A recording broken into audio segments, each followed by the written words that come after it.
Good morning, students. This is our fourth lecture of Chapter 1 History, Bricks, Beads and More.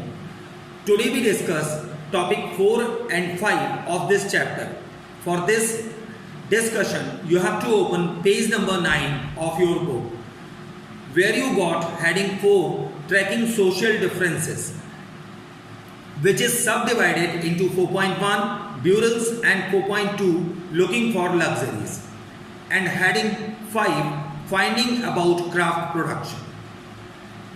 Heading 4.1 Burials. At burials in Harappan sites, the dead were generally laid in pits. Sometimes there were differences in the way the burial pit was made. In some instances, the hollowed out spaces were lined with bricks. Some graves contained pottery and ornaments, perhaps indicating a belief that these could be used in the afterlife. Jewelry has been found in burials of both men and women. An ornament consisting of 3 cell rings, a jasper, a kind of semi-precious stone bead, and 100 of micro beads was found near the skull of male. In some instances, the dead were buried with copper mirrors, but on the whole, it appears that the Harappans did not believe in burying precious things with the dead. Subheading 4.2 Looking for Luxuries. Under this heading, we found another strategy to identify social differences is to study artifacts, which archaeologists broadly classify as utilitarian and luxuries. The first category includes objects of daily use made fairly easily out of ordinary material such as stone or clay. These include coin, pottery, needles, flash rubbers, body scrubbers, etc., and are usually found distributed throughout the settlement.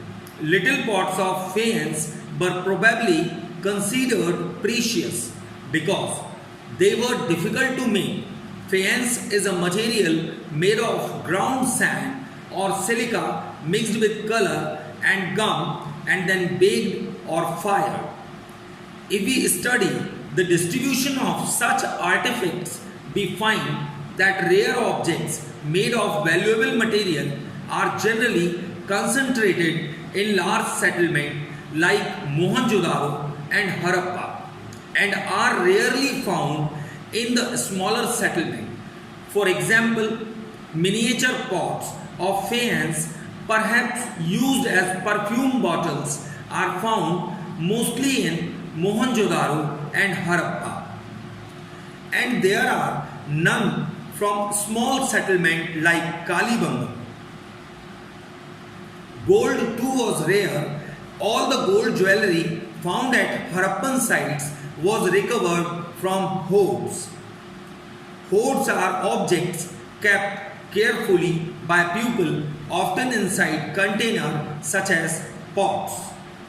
Such hoards can be of jewelry or metal objects saved for reuse by metal workers.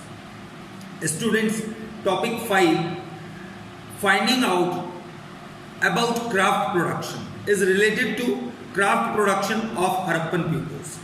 Settlement Chonnudaro, which is now in Pakistan, is exclusively devoted to craft production, including bead making, shell cutting, metal working, shield making and weight making.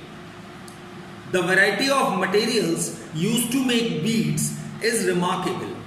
Stones like carnelian, jasper, crystal, quartz and statite.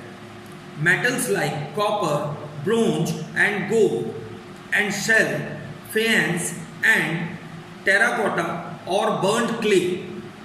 Some beads were made of 2 or more stones cemented together, some of stone with gold caps. The shapes were numerous disc-shaped, cylindrical, spherical, barrel-shaped, segmented. Techniques for making beads differed according to the material. Astatite, a very soft stone, was easily worked. Some beads were molded out of paste made with astatite powder. This permitted making a variety of shapes, unlike the geometrical forms made out of harder stone.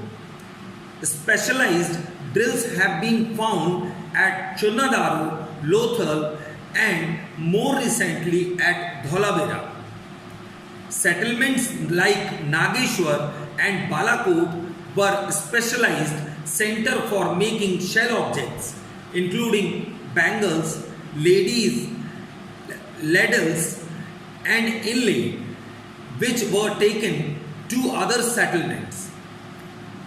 Finished products such as beads from Chunadaru and Lothal were taken to the large urban centers such as Mohenjo-daro and Harappa.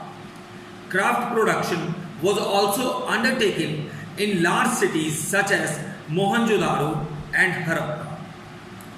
Students, in the next lecture we will discuss other topics of this chapter. Stay home, stay safe. Try to make a nice day. Thanks.